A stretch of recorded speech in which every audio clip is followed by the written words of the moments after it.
Susceptible అయ్యేటువంటి condition వస్తుంది. అది సెకండ్ హాఫ్ లో డీటెయిల్ గా మనం కొంత చెప్పుకున్నాం, ఇంకా కొంత చెప్పుకుంటాం. ఇప్పుడు మనకు ఎంతవరకు కావాలంటే థాట్ వల్ల స్వర వచ్చినట్లే డీడ్ వల్ల సైకోసిస్ సిఫిలిస్ వస్తాయి, థాట్ వల్ల రావు. ఏమిటి డీడ్ అంటే illicit sex contact, unclean sex contact, unhygienic sex contact. Physical గా కానీ మెంటల్ గా కానీ అన్క్లీన్ సెక్స్ కాంటాక్ట్ ఉన్నటువంటి వెంటనే సైకోసిస్. సైకోసిస్ వెంటనే రాదు, దీర్ఘవ్యాధి రాదు, ముందే వస్తుంది, గనోరియా వస్తుంది. అంటే it is an eruption in the urinary canal that shows that the mind is throwing out the mental disturbance of abnormal sex. ఎందుకని అడల్టరీ అంటే వ్యభిచారం అనేటువంటిది సెక్స్ ఇన్స్టింక్ట్ కాదు. జాగ్రత్తగా మనం దాన్ని అనలైజ్ చేస్తే సెక్స్కి వ్యభిచారానికి సంబంధం లేదు. ఎందుకంటే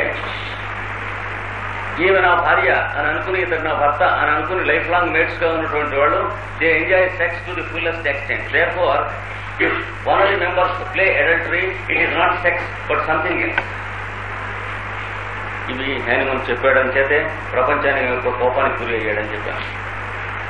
అయితే ఏమిటి కారణం అడల్టరీకి అంటే వ్యభిచారానికి? అంటే మనది కాని వస్తువులు మనదిగా చేసుకుని ఉన్నట్టు ఒకనొక కోరిక, train to own something which is not our own.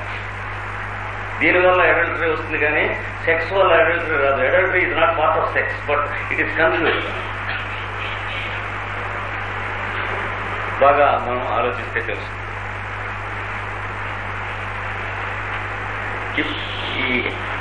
ఈ గడియారం నాది అంటే దీని మీద దృష్టి పోతుంది.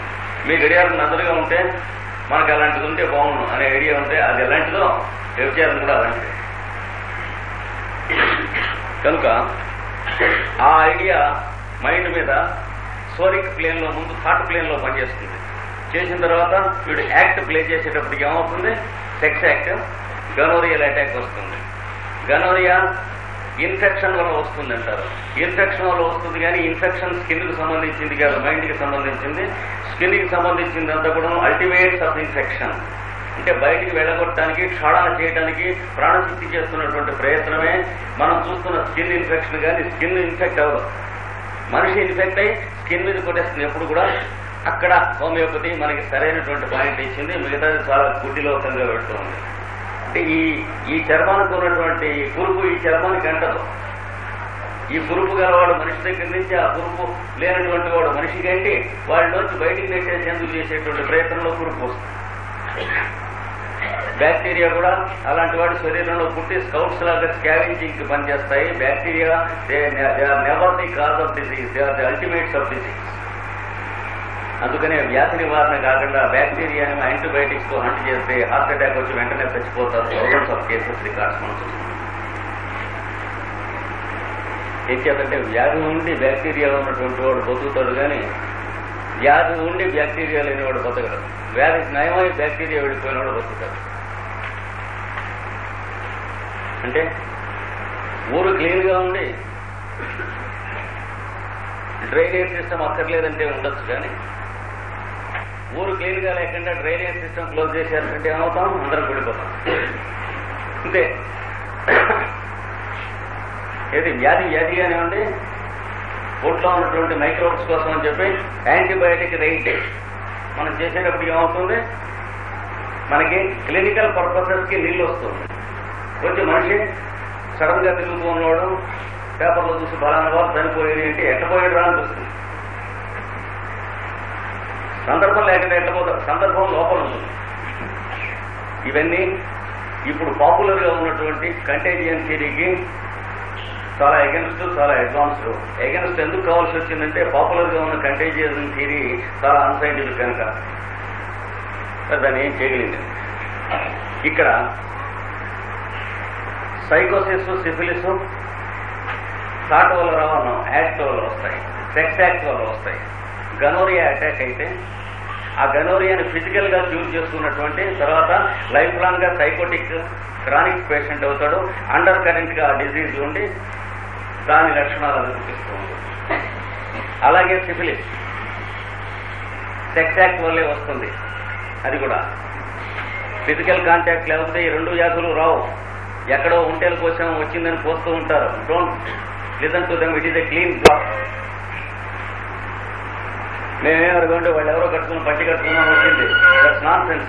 Nature is not so foolish as to allow contagion unless there is a mental cooperation with something nonsensical and scoundrelish. There cannot be a physical contagion. ఇది nature చాలా జాగ్రత్తగా ప్రొటెక్ట్ చేస్తుంది. ప్రతి స్టెప్లోనూ మనం చూసుకోవచ్చు. అంటే మనం ఎరగకుండా ఫిజికల్ కంటేజియన్ ఏనాడు రాదు. మనం ఎరుగుండి వచ్చినటువంటి స్వరాను ఏదో ఒంట్లో ఉన్నప్పుడు అప్పుడు లక్షలు ఏ రోజు ప్రతిరోజు వచ్చేటువంటి మన ఎరగని కంటేజియన్స్ వస్తూ ఉంటాయి ఒంటి మీద. లోపల బండిలో మనం కొంత చెత్త అవన్నీ వేసి కొంత రిఫ్యూజ్ ఊళ్ళో ఉన్నది లారీలో వేసి పెట్టిన తర్వాత మరి దారిపోయేది ప్రతిదీ అందులో పడేస్తూ ఉండొచ్చు. కానీ డస్ట్బిన్ అని మనం అంగీకరించిన తర్వాత ప్రతి డస్ట్ అందులో పడేయచ్చు. కానీ ఊరికే న్యాచురల్ గా ప్రతి డబ్బా డస్ట్బిన్ గా తయారవుతుంది. కనుక మెంటల్ కోఆపరేషన్ అనేది ద్వారా మెంటల్ గా కోఆపరేట్ చేసి స్కిన్ తో అంటే మిస్బిహేవియర్ తో యాక్సెప్ట్ చేసిన తర్వాత మన యాక్సెప్టెన్స్ లేకుండా ప్రతి కంటేజియన్ మన నెత్తి మీద వెళ్ళిపోతుంది. ఈ థియరీ కూడా హ్యానిమన్ చెప్పాడు. చాలా కోపానికి గురి అయ్యాడు. కానీ గతి లేదు థియరీ ఒప్పుకోక ఇవాళ కాదు రేపు కానీ ఎల్లుండి కానీ వచ్చే సెంచరీ కానీ మానవుడు తన కోఆపరేషన్ లేకుండా ఏది మిస్బిహేవియర్తో తన వీరికి కంటేజియన్ రాదు అనేటువంటి థియరీ చచ్చినట్టు ఒప్పుకు తీరాలి. అంటే లా ఆఫ్ రెట్రిబ్యూషన్ అంటారు. నిన్నే కర్మ సిద్ధాంతం అని అంటారు. It is age old. లక్షల సంవత్సరాల నుంచి మానవ జాతి ఎరుగును. 20వ శతాబ్దం ఒకటి కొంత ఎరగదు, మళ్ళీ నెక్స్ట్ శతాబ్దం నుంచి ఎరుగుంటారు. ఈ మూడింట్లో వస్తాయి. మూడింట్లో మెంటల్ కంటేజియన్ వచ్చి అక్కడి నుంచి అల్టిమేట్స్ వచ్చేటప్పుడు ఇవి వస్తాయి. కనుక ఈ మూడు వ్యాధులలో ఏ ఒక్క వ్యాధి అంతర్గతంగా లేనిదే ఈ చెప్పబడినటువంటి అన్క్లీన్ స్కిన్, అన్హెల్దీ స్కిన్ రాదు. అందులో సైకోసిస్ అనేటువంటి వాడికి అన్క్లీన్ స్కిన్ వస్తే వాడికి సైకోసిస్ కి మందు కనుక టూజా, వాడికి వచ్చినటువంటి స్కిన్ సిమ్టమ్స్ టూజా మెటీరియా మెడికాతో సిమిలర్ గా ఉంటాయి. ఏముంటాయి? వాట్స్ అంటే పులిపిరికాయ,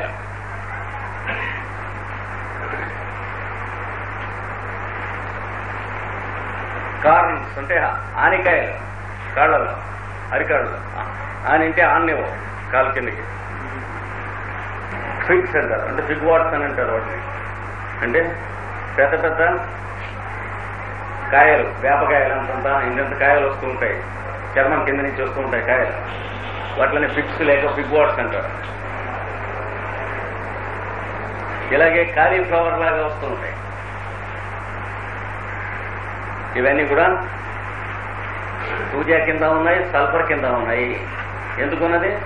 టూజా యాంటీసైకోటిక్ మాత్రమే, సల్ఫరు యాంటీసిబిలిటిక్, యాంటీసోరిక్, యాంటీసైకోటిక్ మూడు ఉన్నాయి. కనుక టూజా అయినా కావాల్సి రావచ్చు వాడికి, సల్ఫర్ అయినా కావాల్సి రావచ్చు. మిగతా సింటమ్స్ బట్టి డ్రగ్ సెలెక్ట్ చేయాలి. కానీ పులిపిరికాయలు ఉన్నాయి కాబట్టి టూజా వేయమంటే వెళ్ళిపోతాడు పేషెంట్. కానీ షాప్ వాడు మాకు పులిపిరిలు ఉన్నాయంటే టూజా వేస్తే వేసుకోకండి, పైగా పైన కూడా రాయండి అంటాడు. ఆ పైన కూడా అప్లై చేయమంటాడు. హోమియోపతి ముందు పైన అప్లై చేయడం అనేది ఆపు. ఎందుకంటే వైటల్ ప్లేన్ మీద పనిచేసి దాని నుంచి ఫిజికల్ ప్లేన్ మీద పనిచేయడం అని హ్యానిమన్ చేస్తే దాన్ని క్షౌరం చేయడం అది పనిచేయదు.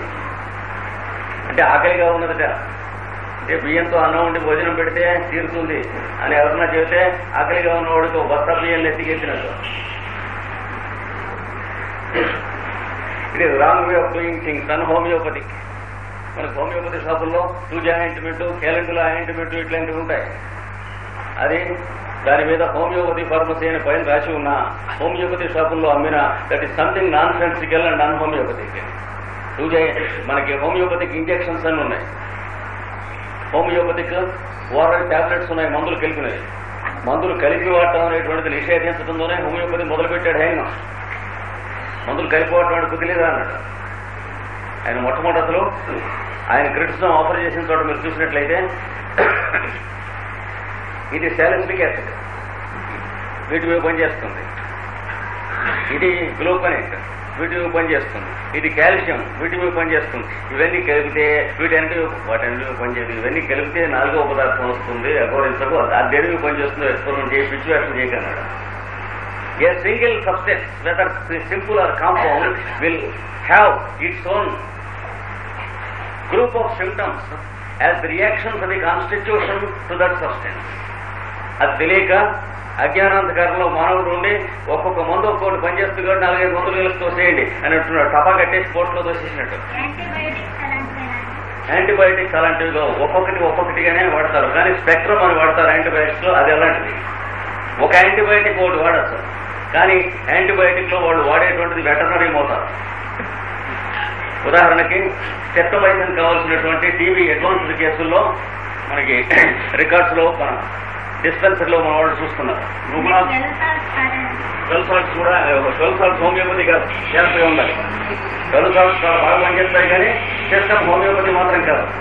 చెప్తాను, అది వేరే చెప్తాను. ఇప్పుడు సెప్టమైసిన్ 30 లేకపోతే పెన్సిలిన్ 30 వేస్తే 2 నెలలు 3 నెలలు ఒక డోసు పనిచేస్తుంది హోమియోపతిలో. మీరు రేపు ఎప్పుడు వచ్చినప్పుడు రికార్డ్స్ లో చూపిస్తాను. అడ్వాన్స్డ్ ట్యూబర్క్యులోసిస్ పేషెంట్స్ కి తగ్గితే బ్లడ్ బాడీ మంట పుడుతున్నటువంటి వాళ్ళకి స్టెప్టమైసిన్ 30 ఇస్తే అది ఎన్నాళ్ళు పనిచేసి నెక్స్ట్ డోసు ఎన్ని నెలల తర్వాత కావాల్సి వస్తుందో. అంచేత ఇప్పుడు యాంటీబయాటిక్స్ కూడా సింగిల్ డ్రగ్సే కానీ అవి అలోపతిలో ఇప్పుడు వాడుతున్నటువంటి వాడక విధానం మాత్రం క్రూడ్, చాలా మోతాదు చాలా పెద్దది, డ్యామేజింగ్ స్కిన్ శరీరానికి. అంటే ఒక 30 పొటెన్సీ అంటే డైల్యూటెడ్ 30 టైమ్స్ కదా. 30 పొటెన్సీలో ఒక డోసు 3 నెలలు పనిచేసింది అంటే మన శరీరానికి ఎంత డోసు కావాలి తెలుస్తుంది, కానీ మనం ఎంత డోసు వాడుతున్నాం తేడా. అందుకని యాంటీబయాటిక్స్ తప్పు కాదు, కానీ యాంటీబయాటిక్స్ తో ట్రీట్మెంట్ మనం చేసే మోతాదు తప్పు. వాడతాం ఉన్నాయి, ఎందుకంటే all substances that are not food materials can be used as medicines. ఇప్పుడు సల్ఫర్ అలోపతిలో వాడరండి, హోమియోపతిలో వాడతాం, ఆయుర్వేదంలో వాడడం, అందుకు మూడింటితో వాడతాం. అంతేగాని మరి జర్మన్ సల్ఫరు, ఇంగ్లీష్ సల్ఫరు, సంస్కృతం సల్ఫర్ ఉన్నాయా? Sulphur used homeopathically, sulphur used allopathically, sulphur used ayurvedically. Same thing అన్ని కూడా. ఏదైనా సరే ప్రపంచంలో ఉన్న సబ్స్టెన్స్ మీరు తీసుకుని దాన్ని హోమియోపతిక్ గా యూజ్ చేయడం హోమియోపతి అంటే. అంతేగాని దాని వేరే సబ్స్టెన్సెస్ ఎక్కడి నుంచి వస్తాయి? సృష్టిలో ఉన్నవే సబ్స్టెన్స్ పదార్థాలు. అలాగే కాల్షియం అనుకో, కాల్షియం హోమియోపతిక్ కాల్షియం ఉండదు. కాల్షియం యూజ్డ్ హోమియోపతికి మనం చేస్తుంది. మినిమం డోస్ థీరీలో మనం తీసుకొస్తాం. అంటే it is inducing the constitution to react in terms of sulphur. అప్పుడు సల్ఫర్ ఎకానమీ దెబ్బతిన్నది ఏదైతే ఉందో అది రెక్టిఫై అయిపోతుంది బాడీ. అలాగే క్యాల్కేరియా వేస్తున్నప్పుడు మనం inducing the constitution to react in terms of calcium. అప్పుడు శరీరంలో ఉన్నటువంటి కాల్షియం ఎకానమీ డిస్టర్బ్ అయిందంతా తినగా రెక్టిఫై అయిపోతుంది. అంతేగాని కాల్షియం తక్కువైతే కాల్షియం టాబ్లెట్స్, కాల్షియం ఇంజెక్షన్స్ ఇస్తూ ఉంటే ఏమవుతుంది? The patient will be better, but when you stop he will be still worse. అనగా కాల్షియం దొంగతనం జరుగుతుండగా జరిగిన దొంగతనాన్ని రీఎంబర్స్ చేస్తే ఏమవుతుందో అంతే. ఒక ఆఫీసులో కానీ ఎక్కడ కానీ ఆ షిప్లోంచి దిగినవి మెటీరియల్స్ అన్ని ఓ పక్క నుంచి పక్క వెళ్ళిపోతున్నాయి అనుకోండి దొంగతనం. ఎన్ని వెళ్ళిపోయినా అన్ని రీఎంబర్స్ చేయండి అన్నారు అనుకోండి గవర్నమెంట్ వాళ్ళు. అప్పుడు ఏమవుతుంది? వెళ్ళిపోవడం తప్ప ఇంకేం మిగలదు. అది ఇది అన్ని వెళ్ళిపోయి షిప్ కూడా వెళ్ళిపోతుంది.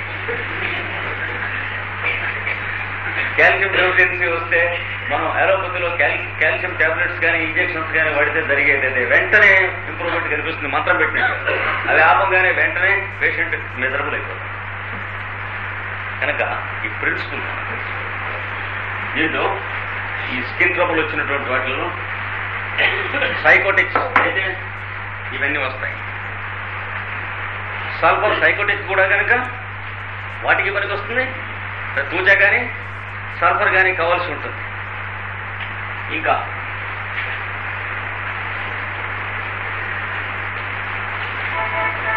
కాస్టిగం దానికి కూడా ఇలాంటివన్నీ ఉన్నాయి. అది కూడా యాంటీ సైకోటిక్ కనుక ఈ పై చెప్పిన ఏ ఐటెంలో ఉన్నవన్నీ సల్ఫర్ కిందికి వస్తాడా, పేషెంట్ తూజా కిందికి వస్తాడా, కాస్టికం కిందికి వస్తాడా, లేదా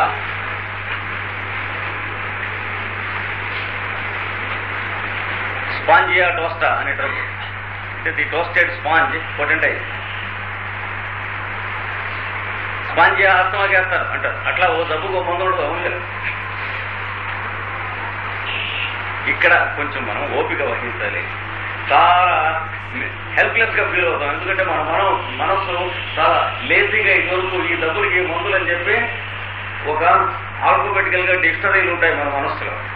హోమియోపతిలో కూడా కొందరు డిక్షనరీలు తయారు చేశారు. చెప్పానే, ఈ homoeopathic ointments, homoeopathic mixtures, tablets ఇవన్నీ తయారు చేసినటువంటి వాళ్ళు ఇంకొద్ది రోజుల్లో హోమియోపతిక్ ఎనిమా డబ్బాలు ఇవన్నీ కూడా వస్తాయి.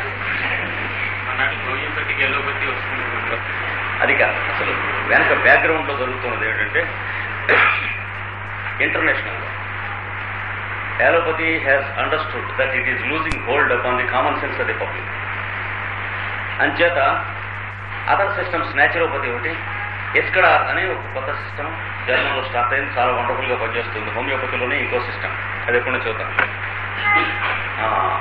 తర్వాత హోమియోపతి ఒకటి, అక్యుపంక్చర్ ఒకటి.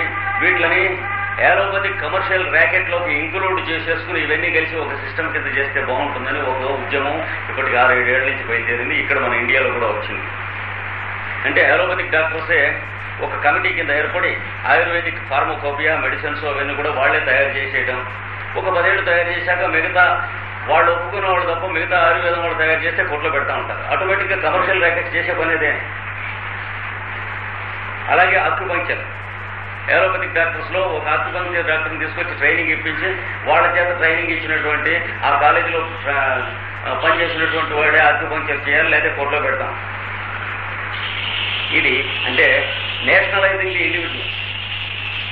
అంటే వెనక ఈజిప్ట్ లో జరిగింది ఇలాంటిది. Man sinned the greatest sin against man kind అని చెప్పి మనకి ఎక్సోడస్ లో ఉంది. అంటే మనుష్యుడు మనుషుని బానిసగా చేసి తొక్కి పరిపాలించాడు. అలాంటి టైం మళ్ళీ వచ్చింది. అంటే క్రూడెస్ట్ డేస్ ఆఫ్ మ్యాన్ కైండ్. అంటే in every country and nation man is nationalised and is not allowed to live. దానికోసం ఈ మెడికల్ ఫీల్డ్ లో కూడా ఏలోపతి వీటన్నింటి క్రమంగా కొండ చిలవల్లే ప్రస్తుతం మింగుతుంది. అది ఏలోపతి అయితే అలా చేసి ఉండేది కాదు. కమర్షియల్ ఫీల్డ్ అయి కమర్షియలైజ్ అయిపోయి డీబేస్ అయిపోయింది కానీ అలా చేస్తుంది. ఈ ఐటమ్స్ ఇండియాలో కూడా వచ్చినాయి. అంటే కొందరు ఏలోపతి వాళ్ళు ఒక గ్రూప్ కింద తయారై కొన్ని ఆయుర్వేదిక్ ప్రోడక్ట్స్ ని స్పాన్సర్ చేసి దాని మీద ట్రైనింగ్ ఇవ్వటం, లేదా అక్యుపంక్చర్ మీద ట్రైనింగ్ ఇవ్వటం, లేదా హోమియోపతి మీద ట్రైనింగ్ ఇవ్వటం. అలాంటి వాళ్ళని ఒక 10,000 మందినో 15,000 మందినో తయారు చేసి డిప్లొమాస్ ఇచ్చాక మిగతా వాళ్ళు కానీ చేస్తే డొక్క చింపేస్తాం. ఇది కమర్షియలైజేషన్ మెథడ్. వెనక ఈజిప్ట్ ఇలాగే చేసింది పతనం చెందే ముందు.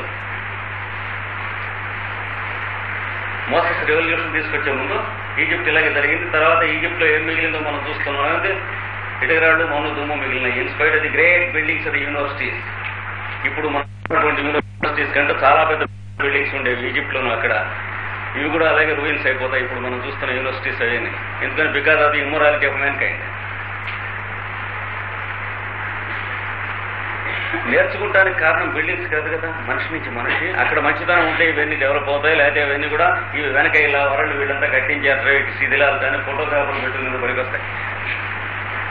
అలాంటి మూమెంట్ బయలుదేరింది ఇప్పుడు మెడికల్ ఫీల్డ్ కూడా. మిగతా సిస్టమ్స్ ని వీళ్ళు కొంటున్నారు. అందుకని నేను చెప్పింది ఎక్కడన్నా మీరు ప్రాక్టీస్ చేయడానికి కాదు నేను మొదటి రోజు చెప్పాను.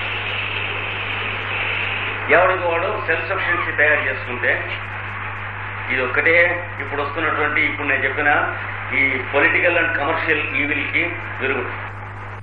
మిమ్మల్ని ఇంకెవడో మంది ఇవ్వడానికి అక్కర్లేకుండా మీరు తయారవ్వాలి. మీ ఇంట్లో పిల్లల్ని మిమ్మల్ని భార్యని కాదు కూడదు. నువ్వు పుచ్చుకో చంపుతామంటే వాడి కత్తికో పిస్టల్కో మనం తాగడానికి ప్రిఫర్ చేయాలి కానీ వాడు మందు పుచ్చుకోకూడదు. Because such days are coming ahead. 10-15 ఏళ్లలో ప్రపంచంలో అన్ని దేశాల్లోకి వస్తున్నాయి. ప్రతి కంట్రీలోనూ ఐరన్ కర్టెన్ వచ్చేస్తుంది, లేదా గోల్డెన్ కర్టెన్, రెండో ఒకటే కలర్ తేడా వచ్చి. అంటే అంగీకరించినటువంటి వాళ్ళ చేత మీ ఇంటికి వచ్చి మందిస్తూ ఉంటే మీరు రిఫ్యూజ్ చేసినట్లయితే మిమ్మల్ని కోర్టులో పెడతాం. అంటే కోర్టులో పెట్టండి, చంపండి. That is better not to eat the dirty stuff of medicines that are given by the commercial feature of the doctor. దానికోసం చేసేటువంటి సేవగా ప్రపంచంలో అనుకుని బయలుదేరాము ఒక 24 పీపుల్. అందులో మేము ఒక్కొక్కడం ఒక్కో చోట చేస్తున్నాం ప్రస్తుతం.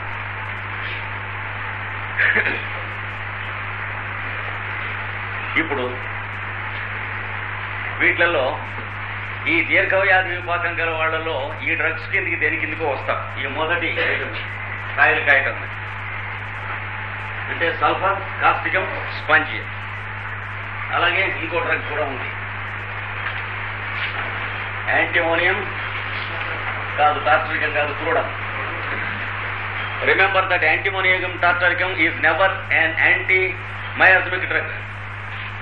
దీర్ఘ వ్యాధులకి దమ్మిడికి పనికిరాదు యాంటిమోనియం టార్టర్. జాగ్రత్త, యాంటిమోనియం క్రూడమే పనికొస్తుంది.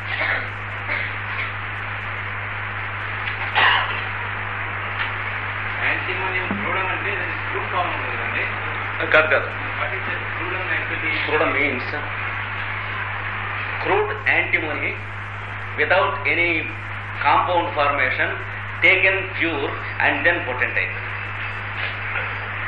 అంటే ఉట్టి యాంటిమనీ. యాంటిమనీ టార్టర్ అంటే టార్టరేట్ ఆఫ్ యాంటిమనీ, ఎలిమెంట్ అనమాట. Antimony as an element is taken and potentised. దాన్ని మన వాళ్ళు శంఖపాషాణం అంటారు, ఆర్సనిక్ ఉల్లిపాషాణం అంటారు, బిస్మత్ నాగపాషాణం. నాటు వైద్యంలో మనుషుల్ని టపి టపి డైనమైట్ కొట్టినట్టు లేపేస్తుంటారు, అంటే క్రూడ్ ఫార్మ్లో ఇస్తారు. మా వాడికి నాటు వైద్యం చిన్నప్పుడు చేయించామండి, ఇదంతా పడిపోయి ఉంటుంది, ఇలా మాట్లాడుతుంటాం, కొంచెం కొత్త మాట్లాడుకోవడం బాగున్నా. ఎప్పుడు వారం వచ్చింది నాయన నీకు పెరాలిసిస్ వచ్చిందంటే, పెరాలిసిస్ కాదండి, నాకు 6వ సంవత్సరంలో ఏదో కడుపులో తప్పు చేస్తే నాటు వైద్యం చేశారు. అంటే ఈ 3 కొట్టేటిగా అక్కడ వెళ్ళిపోతుంది. క్రూడ్. మనకు కూడా దీంట్లో ఇంగ్లీష్ వైద్యంలో కూడా కిస్మత్ మిక్స్చర్ ఇట్లాంటివి ఉన్నాయి, చాలా డేంజరస్. అదే కిస్మత్ ఉంటే బయటపడాల్సింది. కానీ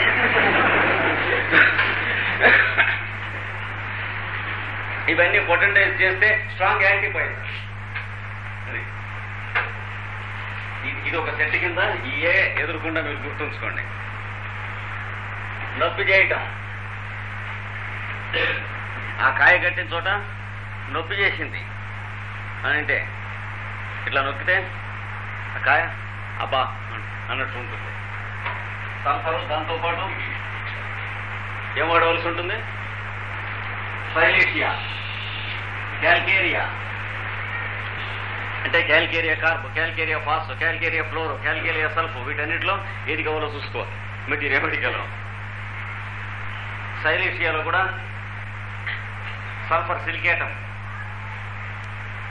ఆర్సిక్ సిలికేటం ఇలాంటివి ఉన్నాయి డ్రగ్స్. అంటే మనం మెటీరియల్ మనకు ఓపిక ఉన్న కొద్దీ ఉంది. అంటే డిక్షనరీలో వొకాబులరీ ఎంత ఉంటుందంటే అది మన్ను బట్టి ఆధారపడి ఉంటుంది, డిక్షనరీని బట్టి కాదు. ఇవి సైలేషియాస్ అండ్ క్యాల్కేరియాస్ తీసుకోవాలి వీటికి, ఈ నొప్పిగా ఉన్నవి మొదలైనటువంటివన్నీ కూడా. ఇంకా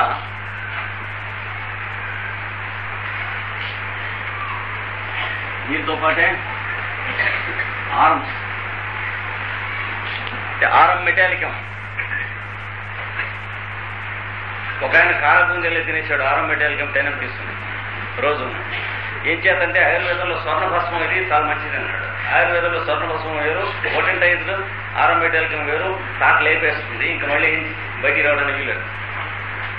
అంటే ఆయుర్వేదంలో మనం ఎదుర్కొన్నటువంటి డ్రగ్స్ అవి చాలా మంచివి కదా అని అవే హోమియోపతిలో తినరా. చాలా అన్యాయం అయిపోయాడు. లైఫ్ లాంగ్ అవి యూజ్ చేసేవాడు ఆయన. ఏదొచ్చినా ఆరం వేస్తాను. ఏమిటంటే స్వర్ణం చాలా మంచిది, బంగారం గోల్డ్ మంచిది కదా అని. అంటే కమర్షియల్లీ ఇట్ మే బి, అది కూడా ఫాల్సే, భ్రాంతికారణం అన్నారు పెద్దలు. బంగారం మీద మనం పెట్టిన ధరను బట్టి కానీ భ్రాంతి. బంగారానికి ఎదగదగరా, అందుకని అది తెలిసిన వాడికి నిజమైన ఎకానమిస్ట్ సమరోష్టాశ్మ కాంచన అన్నాడు. నేను మట్టిపెట్ట, కంకర్రాయి, బంగారం పెడితే ఏం దేనికి పనికి వస్తుంది? కంకర్రాయి ఇల్లు కట్టుకునేందుకు పనికి వస్తుంది. మట్టిపెట్ట ఏదైనా చెంపులతో బంగారం అని చెప్పేసి. అంటే that is called the spiritual common sense of economics. అది లేనప్పుడు ఎకనామిక్స్ కేవలం డిగ్రీస్ మాత్రమే పనికి వస్తుంది. ఇప్పుడు మన దేశం వెళ్ళిపోయినట్టు వెళ్ళిపోతుంది ఎకనామిక్స్. ఆరం అంటే గోల్డ్, ఆరం మెటాలికం అంటే మెటాలిక్ గోల్డ్ పొటెంటైజ్డ్ ప్యూర్. అలాగే ఆరం ఆర్సెనికం, ఆరం యూరియాటికం, ఇలాగా వరుసన ఉన్నాయి డ్రగ్స్. అవన్నీ దీనికి పనికి వస్తాయి. ఈ నొప్పి చేయడం, కాయలు కాయడం వీటికి సంబంధించి. తర్వాత దీంట్లోనే ఎనకార్డియం, దీనికి కూడా పనికి వస్తుంది. ఒక నిమిషం కొంచెం తేడా చూద్దాం. ఈ అంటే దీని నేచర్ ఆఫ్ ది అల్సర్కి దాని నేచర్ ఆఫ్ ది అల్సర్కి కొంచెం తేడా. తర్వాత రంగు మారటం, డిస్కలరేషన్, అంటే అక్కడ నల్లబడుతుంది, ఎర్రబడుతుంది మొదలైనటువంటివన్నీ కలర్ మారుతాయి. అక్కడ ఆ కాయ రంగు మారుతుంది, మిగతా చర్మం రంగు ఉండవు, దీంట్లోనే ఉంటాయి.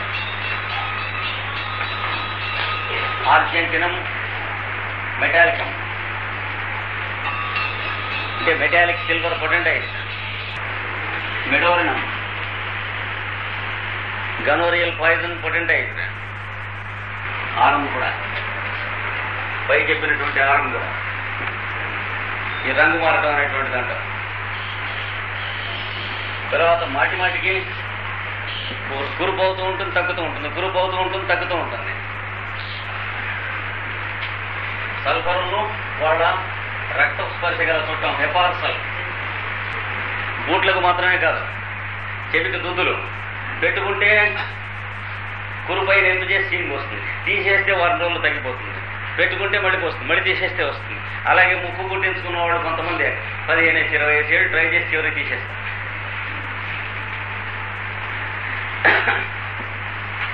హెపార్ సల్ఫ్, ఇందాక చెప్పిన క్యాల్కేరియా, దాంట్లో ముఖ్యంగా సల్ఫ్, క్యాల్కేరియా సల్ఫ్. ఏం చెప్పారు ఇందాక? కార్బో యానిమలిస్ ఇక్కడ వస్తుంది. కార్బో యానిమలిస్, యానిమల్ చార్కోల్, జంతువును దగ్ధం చేయగా ఆ ఎముకలు వాటి నుంచి వచ్చినటువంటి చార్కోల్ పొటెంటైజ్. తర్వాత ఎల్యూమినా, ఎల్యూమినా మొదలైన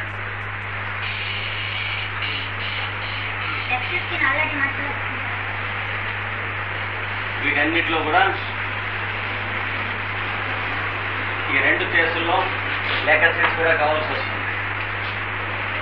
రంగు మారటం, కురుపులు అవటం, కురుపు అవుతూ ఉంటాం, తగ్గుతూ ఉంటాం, అవుతూ ఉంటాం, తగ్గుతూ ఉంటాం. ముఖ్యంగా లెకసిస్లో నీలంగా కానీ, నల్లగా కానీ, స్థిరాలాగా కానీ అవుతుంది ఆ కురుపు. It will be either bluish or black or bluish black. Alumina. తర్వాత అన్నిటికంటే చాలా పెద్దది మెర్క్యూరీ. మెర్క్యూరీ సాల్ట్స్ అన్ని. మెర్క్సాల్ అంటే సాల్యూబులిస్ ఆఫ్ మెర్క్యూరీ, అంటే ప్యూర్ మెర్క్యూరీ పొటెంటైజ్. ఆయన మొన్న నవ్వి ఎగతాళి చేశారు, వీడికి కెమిస్ట్రీ ఫండమెంటల్స్ రావన్నారు. ఏం చేశాడు? మొట్టమొదట కెమికల్లీ ప్యూర్ మెర్క్యూరీ పట్టుకొచ్చి షుగర్ ఆఫ్ మిల్క్లో వేసి నూరి ఏమొస్తుంది? కలుస్తుందా? నూరి నీళ్లలో పోసి డిస్టిల్డ్ వాటర్లో ఒక ఫిల్టర్ పేపర్లో నుంచి సీసాలో పోసాడు. పోస్తే ఫిల్టర్ పేపర్లోనేమో మెర్క్యూరీ మిగిలిపోయింది, అడుక్కి నీళ్ళు వెళ్ళిపోయినాయి. ఈ నీళ్లలో మెర్క్యూరీ ఉంది హే అన్నారు. ఎందుకుంటుంది పిచ్చా? అప్పుడు చెప్పాడు, ఒరే కెమికల్ మెర్క్యూరీ కాదు, ఇది మెడికల్ మెర్క్యూరీ అన్నాడు. ప్రూవ్ ఇట్ అన్నారు. అంటే పొటెంటైజ్ చేసి తీసుకొచ్చి తలవ కాస్త పుచ్చుకోండి అన్నాడు. ఆ పుచ్చుకుంటే వాళ్ళందరికీ చిగుళ్ళని ఇలా వాచేసినాయి, కొందరికి పళ్ళు రాలిపోయినాయి.